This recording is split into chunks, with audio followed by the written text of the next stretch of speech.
డిఎంఏఎస్ rule అంటే ఏంటి?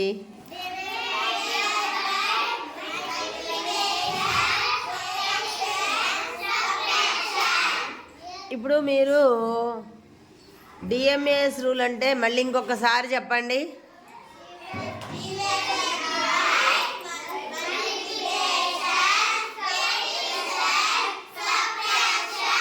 Division, multiplication, addition, subtraction అని చెప్పారు. కానీ డిఎంఏఎస్ రూలు ఎలాంటప్పుడు మనము చేయాలి లెక్క? ఒక లెక్కలో ఎప్పుడైనా డివిజన్ గుర్తు, ప్లస్ గుర్తు, మైనస్ గుర్తు, ఇంటూ గుర్తు ఉన్నప్పుడు ముందు ఏది చేయాలి అనేది మీకు చెప్పాను కదా. ముందు ఏది చేయాలి?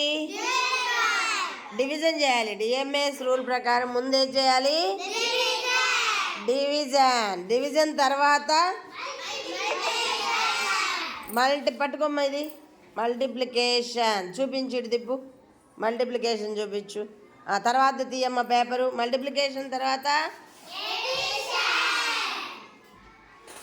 ఎడిషన్. ఎడిషన్ తర్వాత ఏం చేయాలి? సబ్ట్రాక్షన్ చేయాలి. అవును కదా, వెరీ గుడ్. దాన్ని ఏమంటారు? డిఎంఏఎస్ రూల్. మీకు ఈ లెక్క నేను చేసి ఈ వెనకాల తగిలించాను కదా. ఏ లెక్కలో ఏమేమి వచ్చినప్పుడు మనం డిఎంఏఎస్ రూల్ పాటించాలి? ఏమేమి గుర్తులు వచ్చినప్పుడు మనము ఈ రూల్ పాటించాలి?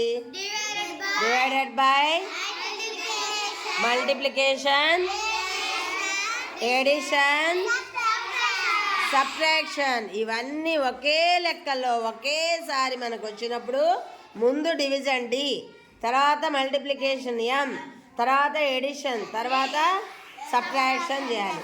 ఇక్కడ ఎడిషన్ అంటే 8 + 8 ఎడిషన్ వచ్చింది.